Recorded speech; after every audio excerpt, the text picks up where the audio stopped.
Hi friends, welcome to my channel. ఈరోజు నేను fish curry ఎలా చేయాలో చూపిస్తాను. ముందుగా ఒక పెద్ద నిమ్మకాయ సైజ్ అంతా చింతపండు తీసుకొని బాగా కడుక్కొని నానబెట్టుకుందాము.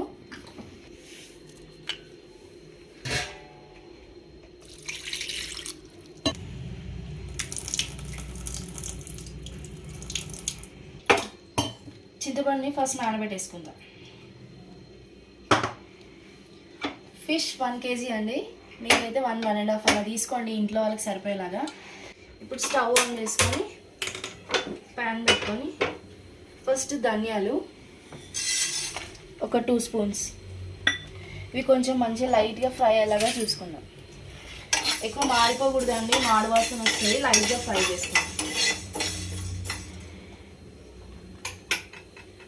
ఇందులోనే మెంతులు, జీలకర్ర కూడా వేసేసుకుందాం. చేపల పులుసు చాలా మంది చాలా రకాలుగా ట్రై చేస్తారు. ఆంధ్ర స్టైల్ అని, తెలంగాణ స్టైల్ అని, ఒక్కొక్కరు ఒక్కొక్క విధంగా చేసుకుంటారండి. నేనైతే చిన్నప్పటి నుంచి మా అమ్మమ్మ దగ్గర చూసి బాగా నేర్చుకున్నాను. మా అమ్మమ్మ చేస్తూ ఉంటే ఎప్పుడు పక్కనే ఉండి ఎలా చేయాలి ఏంది అని ప్రతిదీ బాగా అడిగి నేర్పించుకున్నాను. ఆ తర్వాత ఒక 2 సార్లు 3 సార్లు పక్క నుండి నేనే చేస్తుంటే తను చూపించేదన్నమాట.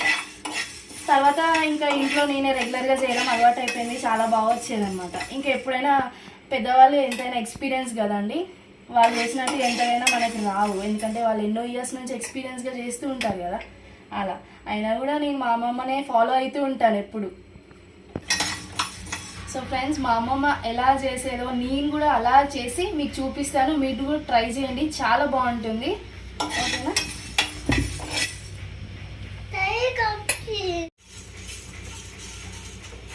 ధనియాలు మంచిగా ఫ్రై అయినాయి కదా. మనం ఇప్పుడు జీలకర్ర, మెంతులు కూడా వేసుకుందాం.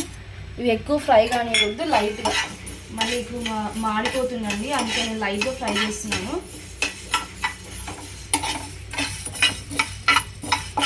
ఫ్రై అయ్యాయి కదా, పక్కన పెట్టేసుకుందాం.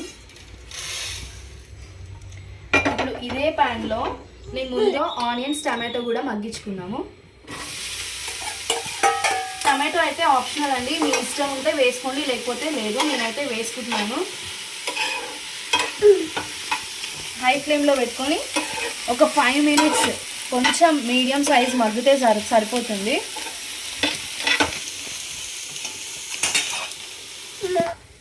చాలామంది ఈ జనరేషన్లో పిల్లలకి చేపల పులుసు ఎలా చేయాలో అంత రాదు, భయపడతారు చేయడానికి. అబ్బా నేను చేయాలా, నాకు అంత కుదరదు, నాకు రాదు సరిగా అని అంటూ ఉంటారు. కానీ ఒకప్పుడు కాలంలో మన అమ్మమ్మ చేసిన వంటలు అయితే చాలా బాగుండేవి, చాలా అద్భుతంగా ఉండేవి. ఇంకా ఇప్పుడు మనమే ట్రై చేసుకోవాలి, మనమే వండుకొని తినాలి. ఇక ప్రతిసారి వాళ్ళు ఉండాలంటే ఎవరు ఉండరు కదా మన పక్కన. అవన్నీ గుర్తు తెచ్చుకొని మనం ఇంట్లో నేర్చుకుంటూ ట్రై చేస్తూ వండుకుంటూ ఉండాలి. అప్పుడు మనకు కూడా వచ్చేస్తాయి వాళ్ళలాగా. మనకు కూడా కొన్ని ఇయర్స్ తర్వాత మనం కూడా పర్ఫెక్ట్ అయిపోతాం, అంతే కదండి. చూడండి, ఈ మాత్రం మగ్గించుకుంటే సరిపోతుంది. కాసేపు పక్కన పెట్టేసుకొని చల్లారాక మిక్సీ పట్టుకుందాం. ఓకేనా?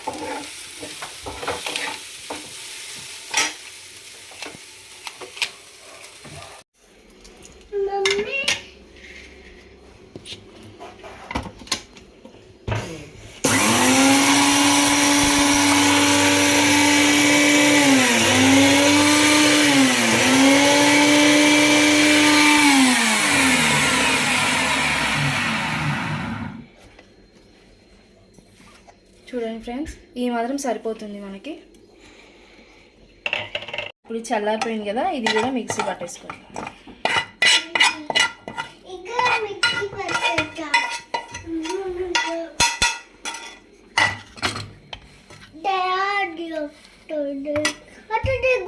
ఇందులో కొంచెం వాటర్ యాడ్ చేస్తున్నాను.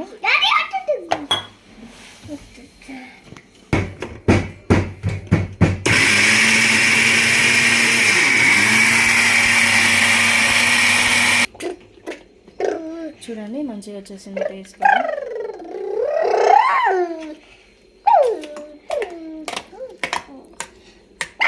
పెట్టుకుందాం, ఆయిల్ వేసుకుందాం పులుసుకి. నేనైతే 4 tablespoons వేసుకుంటున్నాను, అంటే 3 పావులు 4 పావులు అయినా వేసుకోవచ్చు. ఆయిల్ చేపల పులుసులో ఆయిల్ ఎక్కువ ఉంటేనే చాలా బాగుంటుంది. మీరైతే మీరు తీసుకున్న పీసెస్ని బట్టి వేసుకోండి. ఆయిల్ మంచిగా హీట్ అవ్వాలి. ఆయిల్ హీట్ అయింది కదా, జీలకర్ర వేసుకుందాం. ఇప్పుడు పచ్చిమిర్చి, ఉల్లిగడ్డ కూడా వేసుకుందాం.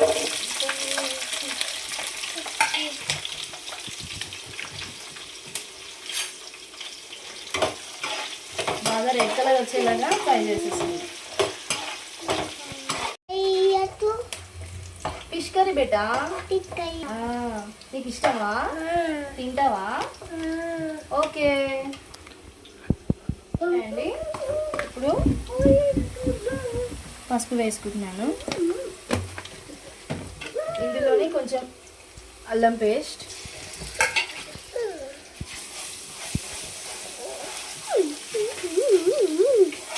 పచ్చివాసన అంతా పోయేలాగా మంచిగా ఫ్రై చేసుకోండి.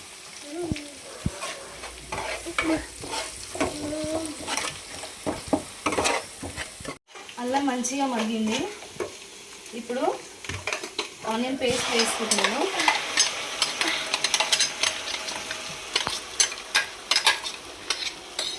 ఇది కూడా కొంచెం మంచి ఫ్రై అయ్యేలాగా చూసుకోవాలి.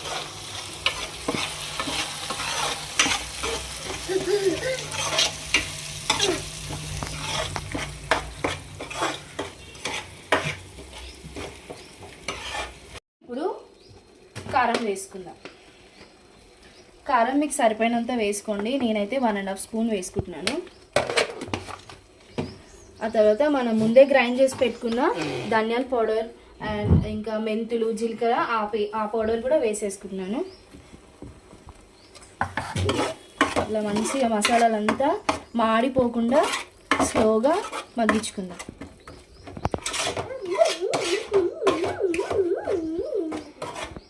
ఈ మసాలాలు వేసుకున్నాక మంచిగా ఆయిల్ అనేది కొంచెం కొంచెంగా పైకి వచ్చింది. ఇప్పుడు ఇందులోనే ఫిష్ మసాలా వేసుకుంటున్నాను. ఆయిల్ అంతా కొంచెం కొంచెంగా పైకి వచ్చేదాకా కొంచెం సేపు ఉంచేసుకుందాం.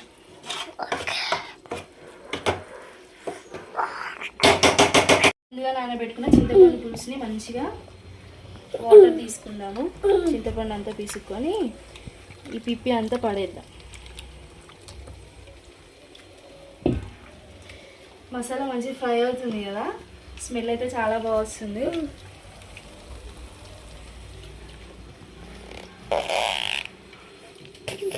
ఆయిల్ అంతా కొంచెం కొంచెంగా పైకి వచ్చింది కదా, ఇప్పుడు మనం ముందుగానే పెట్టుకున్న చింతపండు పులుసుని వేసుకుందాం.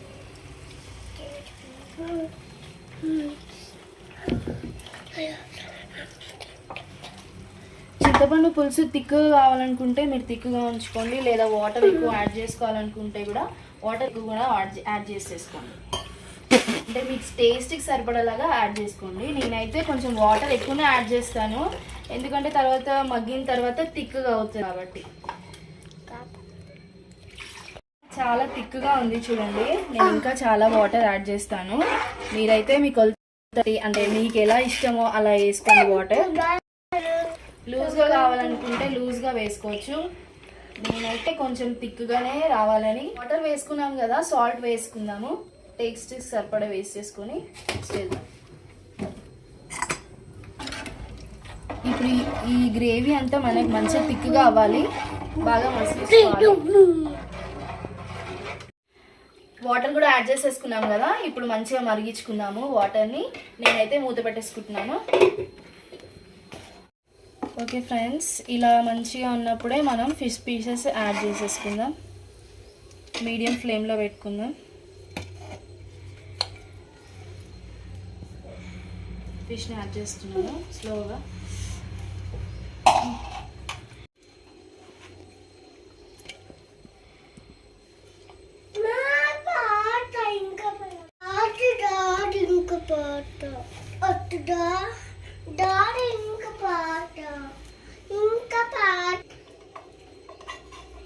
ఇట్లా ఒక్కొక్కటిగా విడివిడిగా వేసుకోవాలి.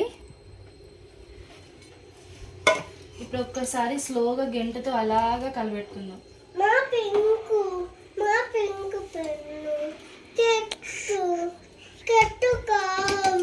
ఒక 10 minutes మంచిగా మంచిగా మీడియం ఫ్లేమ్లో కుక్ చేసుకుందాం. ఓకేనా,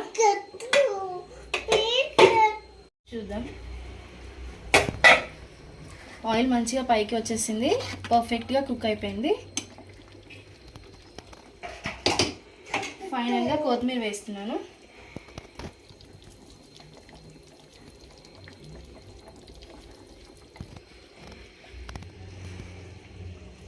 ఓకే ఫ్రెండ్స్, మీరు కూడా ఇంట్లో ఇలానే ట్రై చేయండి. ట్రై చేసి కామెంట్ బాక్స్లో ఎలా ఉందో చెప్పండి. Please do like, share and subscribe my channel. Thank you. Bye bye.